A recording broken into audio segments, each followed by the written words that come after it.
Hello, Jig Light here, gaming lawyer at your service. Welcome back to Great Ace Attorney. We're going to start the real thing now, right? Hopefully, an actual court trial. We have not been doing that for quite some time, actually. Previously, it was that stupid nincompoop Sherlock Holmes. But in any case, we will continue this now. Witnesses, I trust you heard the summation examination we have just to endure. Oh yes, sir, that I did, sir. Of course I heard it. Oh yes, sir, I heard it. You, sir, on the end, the coachman. I believe it's Beppo. Yes, sir, my lord, sir. If it transpires that in your previous testimony, you were attempting to view the presence of a fifth passenger on your omnibus, you will be found guilty of perjury if you are advised to bear that in mind, sir. Oh mio Dio.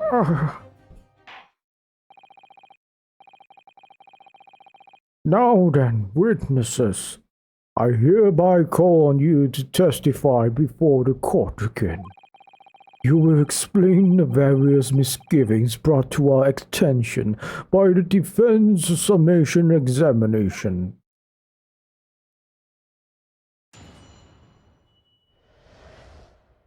Various misgiving. I only carried 4 passengers that night. I swear it, but well, I for one was told I had to pay 5 pence for the bus. He fitted us on the fare, he did, and I saw that blood-curdling sight as well. It's all too much.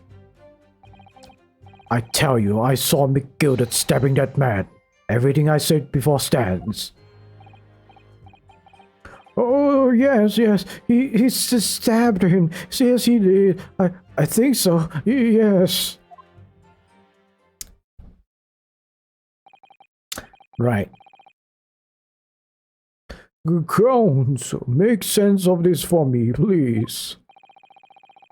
The phantom fifth passenger conjured into existence by my learned Eastern friend never existed.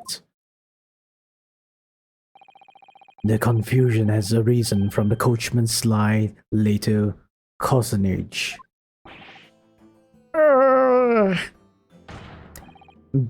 Pepper, explain yourself. I'm terribly sorry, but man, master. The guilt fare is 4 pence across the board. You know that. Am I to understand that you've been overcharging our passengers by a penny a fare? It's so cold, and the last one of the day is always half empty. You have been dishonest, coachman. I'm sorry. You're a disgrace, Momo. A disgrace. And your self-actions have brought dishonor on the entire guild. If I may, sir, I had to pay 10 pence on the bus just last week. What? 4 passengers at 5 pence each is. Yes, 20 pence. I've done the arithmetic 10 times already, but I just can't make the result come out differently. No, that figures. Well, it would appear that one of the aforementioned misgivings has already been explained. So, counsel for the defense, your cross-examination, if you please. We've already had the pleasure of a protracted summation examination today. I see you intend to continue the parlor games. Absolutely.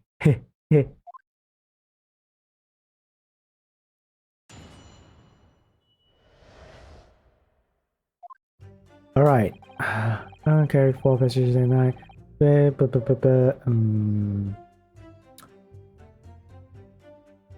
Let's move to this guy. Well, for one, we still had to pay 5 cents on pass. It was unfair, he did, and then saw that bug leading side as well. It's all too much. I tell you, I saw Mikita stabbing that man. Everything I said before stands. Press this. So you saw the defendant, Mr. McGill, stabbing the victim, Mr. Mason, who was sitting next to him. That's what I said, isn't it? That's what I said, isn't it? It was bothering me before, but this was. But just a brief moment, he hesitated before answering the question. Anyway, there was only 2 of them inside the carriage, wasn't there? There's been much talk of a 5th passenger, but as yet, 0 evidence. Then what are we wasting all this time for, eh? It's black and white. The man's guilty.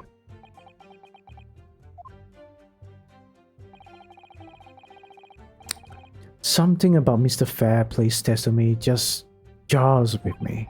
I wish I could work out what it was. I mean, it's obvious that thing about stabbing was confusing, is contradictory.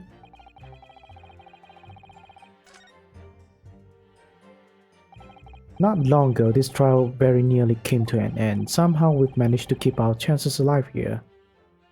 I can't waste this cross-examination. I have to use it to bring some new facts. Alright. I'll do that pressing thing. Press.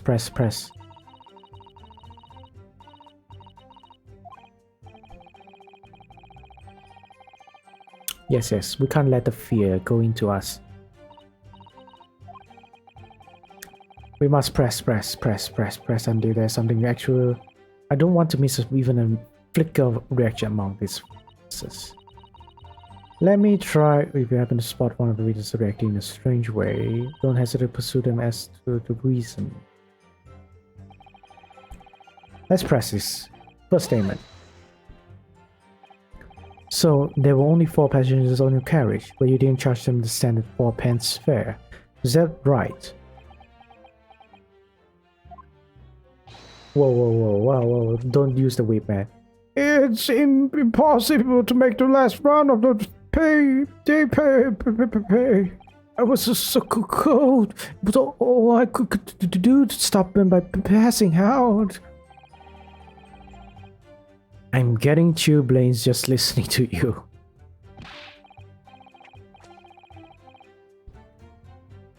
None of them are really reacting badly. I mean, unless you're considering this weird. Let's see. It was terrible. So I wanted to give myself a pat on the back of even keeping the bus running. Doesn't a dedicated coachman deserve an extra penny per passenger? Excuse me. Oops. If I may, Mr. Fairplay, what are you false seeking for now? That last name appears to have given you pause for thought. No idea. Alright. By the way, you always seem to be looking to the side, one way or another. Do you have some affliction? Not really. He's not really willing to say anything, it seems. It's none of your business, and it's none of your business anyway. Anyhow. Can move towards here, back here. Alright. Press. Let's continue. Absolutely shouldn't have done anything.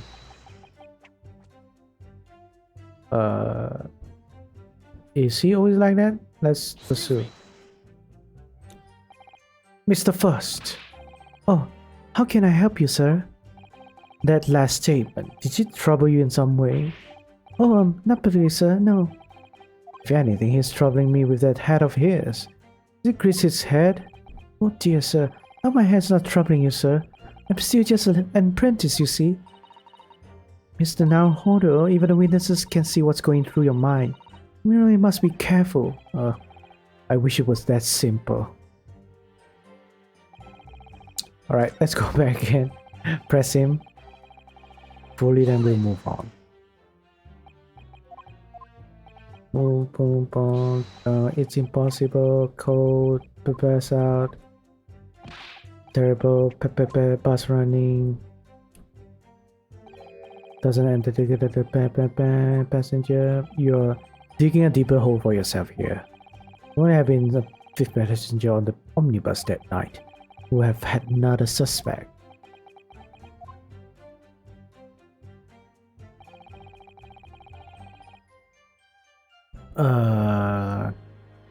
Hold it. Does that mean everyone on board that night paid 5 pence instead of 4? Why, I paid 5 pence too, sir. And I just told you that I did. A flat fare for 5 pence across the board. It's not something to be proud of. The so-called discrepancy my learned friend identified was nothing of the sort. Much like the phantom killer you so desperately needed, it's gone, dead and buried. I'd have been happy if it had never existed in the first place. You feel that's where he did and then saw that the blood really did. Press this. This blood-curdling sight, you mean the murder, I presume? Yes, sir.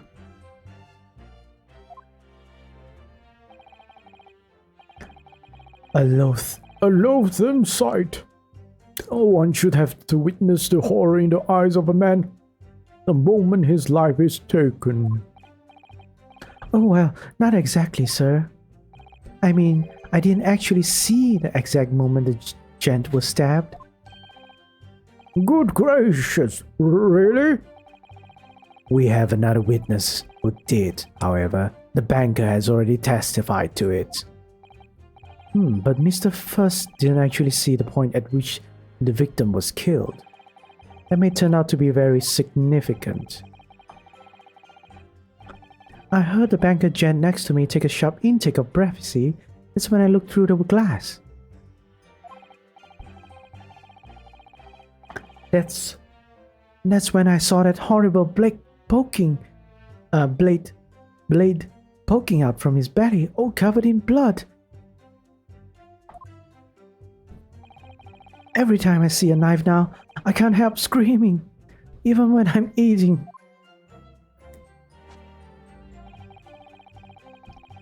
I tell you, I saw Miss Big Gilded stabbing that man. Everything I said before stands. Let's press this as well. Earlier you testified that you saw the moment when the defendant allegedly stabbed the victim, didn't you? Oh yes, that's right. You say that the victim was on the floor and described the assailant holding the knife in an ice pick grip. Well, there's a contradiction.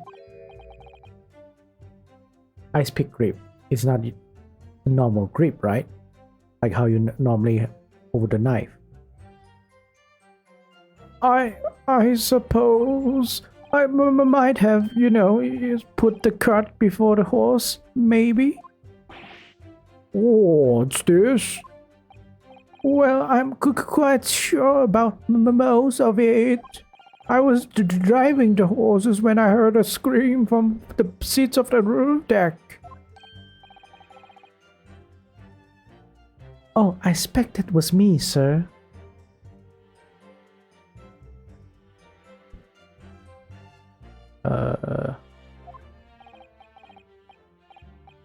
Wait. Something's not right. I need to go back again, but for now. And then when I turned around, yes, I saw it through the skylight. The gentleman was on the floor, and the knife was sticking out up on his midriff. That's right, yes. And the fellow had holding the handle was the famous man, yes. So in short, you didn't see the moment when the victim was actually stabbed at all. I really thought it. I did, but when I go over again in my head, no, I suppose I didn't actually see the moment of the stabbing, did I? Pursue. That was very obvious. Do you have something to say about that, Mr. Fairplay? Now listen to me. I know what you're thinking. You didn't really see the exact moment that Bella was stabbed. What are the chances of that? Eh? Are you asking me or telling me? He's getting flustered. I might be able to extract some new information from him if I answer him cleverly. Could he have just happened to see the exact moment the crime was committed? No chance. Well, it is a little hard to believe, certainly. Unless you spend your time peeping through a skylight on the top of an omnibus, that is. Peeping? I'm a respectable city banker, I'll have you know. And I know what I saw. I remembered it as clear as a ballet day. It was a grim scene, I don't mind telling you. Thank you, Mr. Fairplay. Oh, excuse me if I was getting a little hot under the collar there, Miss My Lord. I would ask you to supplement your testimony with a clear statement about what exactly you saw. Oh, I can do that, all right. I'll tell you just how grim it was. Do you think I'd forget the sight of those blood-soaked hands after that butcher stabbed the man? Not longer. This blah blah blah blah blah blah blah blah. Okay. I need to. I think I need to press that as well. I'm not sure if I have anything to rebut.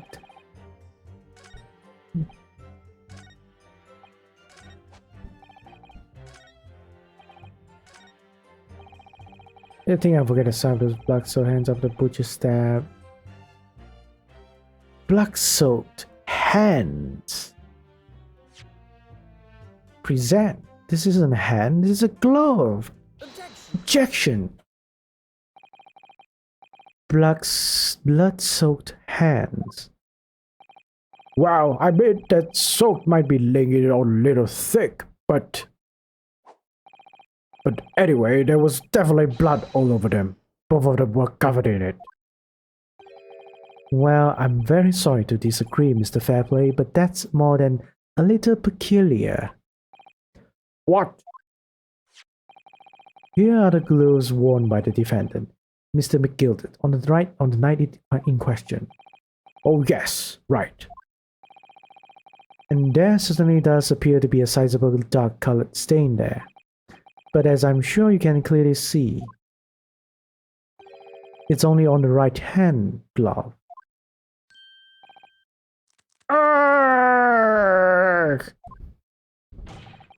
In short, Mr. Fairplay, your testimony is inconsistent.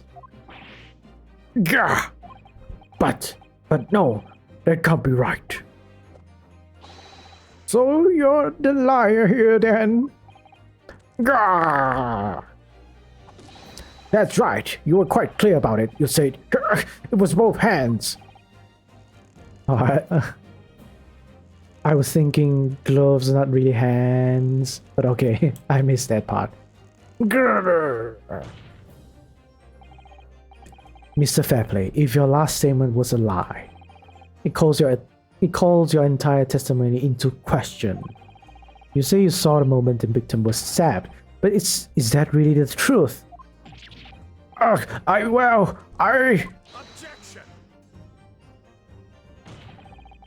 It was a simple mistake. You can't justify accusing this man of lying. Yes, it was on both hands. It was only one, but fact remains. The victim's blood was on the accused. No, Mr. Fairplay categorically stated that he saw blood all over both hands, which means there's a strong possibility that this witness was deliberately trying to mislead the court.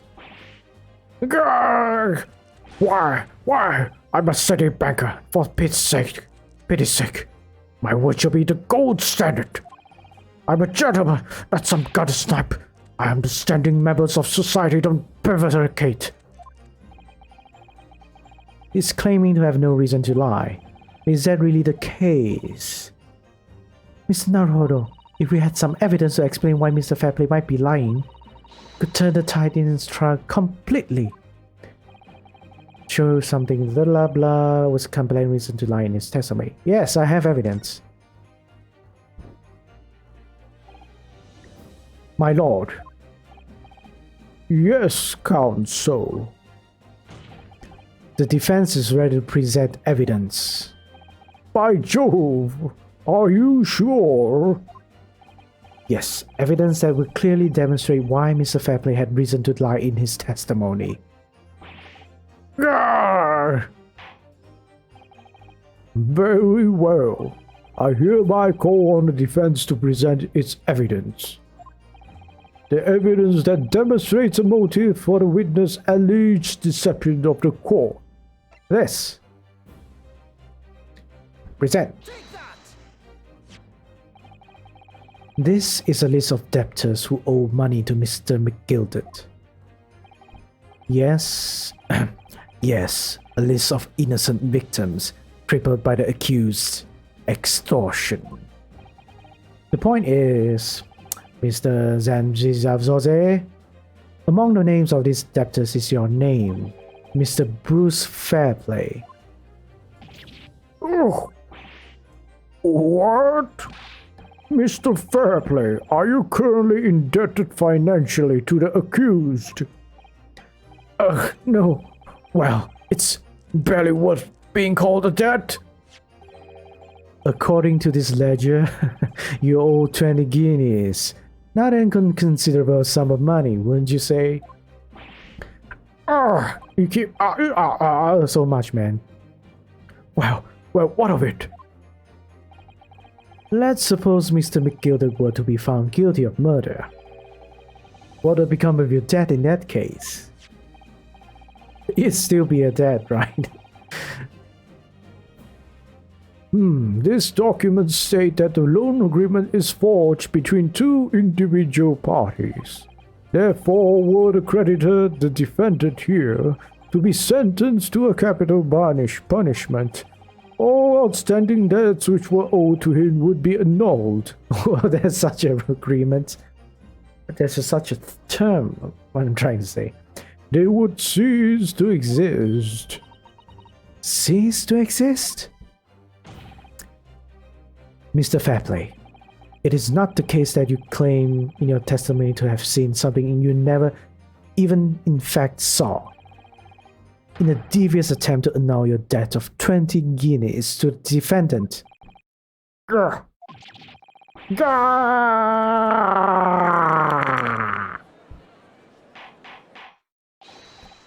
Order! Order! Order! Sounds like Game of Thrones at Hodor character.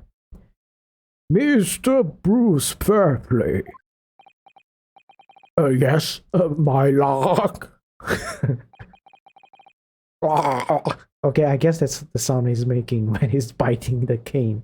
Let me ask you again, and be aware that your answer may have more serious implications upon your future, sir. Did you or did you not see the precise moment in time at which the defendant is alleged to have thrust a knife into the victim?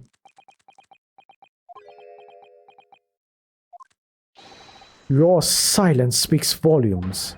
You did not tell the truth in your testimony. All right, Now let's not make a melodrama out of this. Perhaps I did overstate the truth a pinch. A pinch? You gotta be kidding me. But it makes no difference.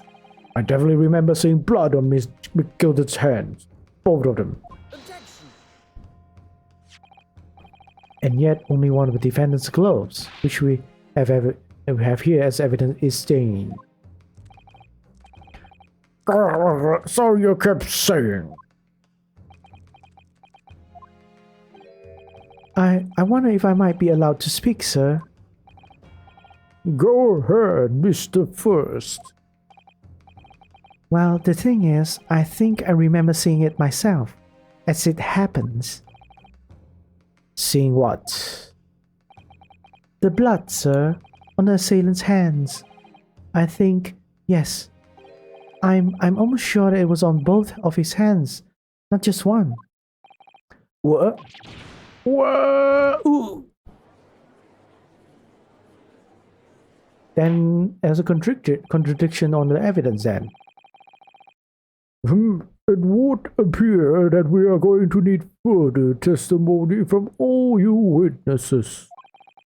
This time, I would like to know precisely what did and what you did not see. Do I make myself perfectly clear? Yes. Mr. Naruhodo, this is good news. The course of the trial seems to have shifted slightly at last. Yes. I might finally have a chance to turn things around here. Bing bong. What the witnesses really saw. There was blood on both hands of the assailant. I sincerely and distinctly remember that. However, I suppose you might say I didn't see the exact moment the stabbing transpired, if that matters. I remember seeing the knife, and I remember seeing both the attacker's hands with blood on them. I didn't actually see anything myself. No, not until I heard the scream. What? Scream?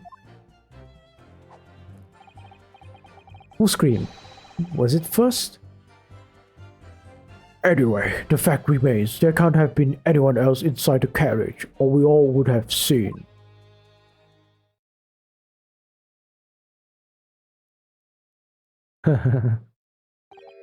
Well, lo and behold, in truth of fact, not one of you as a witness to the crucial moment the crime was perpetrated.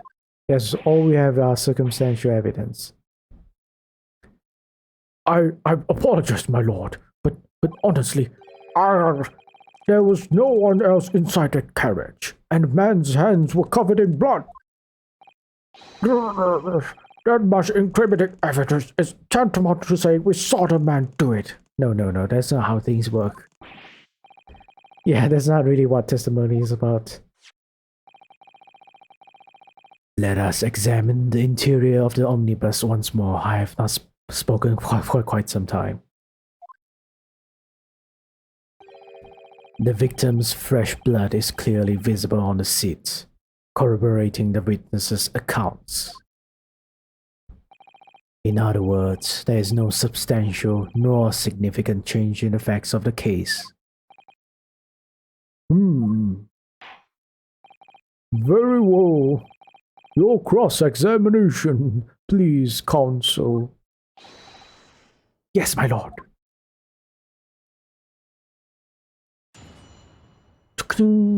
Alright, with that, I think this is a good place to stop.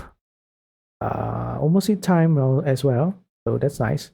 And so once again, thank you for watching. Hope you are enjoying this episode. I've enjoyed this episode. It's starting to look like an actual Ace Attorney trial now. So I'm actually glad that it's happening. In case, we'll see next time what's gonna happen. So take care. Stay hopeful, but be critical. Bye-bye.